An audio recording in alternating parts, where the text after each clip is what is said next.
Upper আসামত যিটো ঘটনা ঘটি আছে বা যেনেকুৱা কিছুমান খাটি খোৱা মানুহ, নিৰ মানুহ, আপোনাৰ সৰ্বহাৰা মানুহ, সেইসকল সৰু সুৰা কোনোবা বিজনেছ কৰে, কিছুমান মেহনত মজদুৰ কৰে, ভাৰতীয় নাগৰিক তেখেতসকলে বোনাফাইড ভাৰতীয়, অসমৰ হয়, অসমীয়া হয়। গতিকে সেইসকল মানুহ হয় কোনোবা মিয়া জনগোষ্ঠী, কোনোবা বিহাৰী, কোনোবা মাৰোৱাৰী, কোনোবা বঙালী, কোনোবা চাহ বাগানী, কোনোবা বড়ো, কোনোবা ৰাভা, কোনোবা গাৰো, কোনোবা আহোম, বিভিন্ন সম্প্ৰদায়ৰ মানুহ আমি অসমত বসবাস কৰোঁ। কিন্তু আফটাৰ অল চব কিন্তু অসমীয়া। গতিকে এই অসমীয়া মানুহ, খাটি খোৱা মানুহ, দুখীয়া মানুহ, তেখেতসকলে নিজৰ ৰাজ্যত, নিজৰ ৰাষ্ট্ৰত এখন জিলাৰ পৰা আন এখন জিলালৈকে গৈছে। তেখেতসকলে কোনো ধৰণৰ অপৰাধ কৰা নাই। তেখেতসকল কিন্তু পৰিশ্ৰম কৰি খাই আছে। তেখেতসকল কিন্তু চুৰি ডকাতি কৰি খোৱা নাই। এই পৰিশ্ৰম কৰি খোৱা এইসকল মানুহৰ ওপৰত জঁপিয়াই পৰিব নালাগে। গতিকে আপাৰ আসামৰ বহুত মানে আপোনাৰ সমাজ সচেতন নাগৰিক আছে।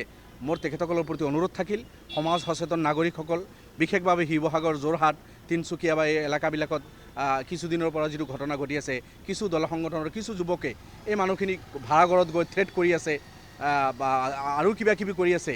এই চব পুলিচ ডিপাৰ্টমেণ্টে, DGP, SP, তাৰে DC তেখেতসকলে চকু ৰাখক আৰু এই মানুহখিনিক নিৰাপত্তা নিশ্চিত কৰক।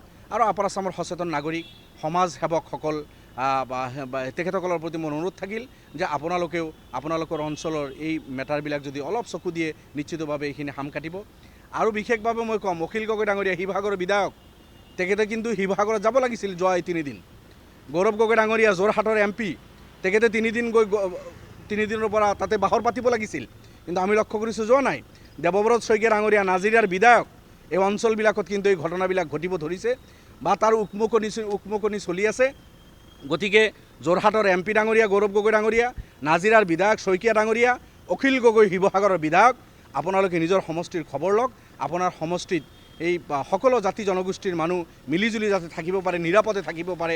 খাটি খোৱা মেহনত মজদুৰ কৰা মানুহ কোনো অন্য জিলাৰ পৰা সেইসকল যদি গৈছে, সেইসকল যাতে কোনো বিপদৰ সন্মুখীন নহয়।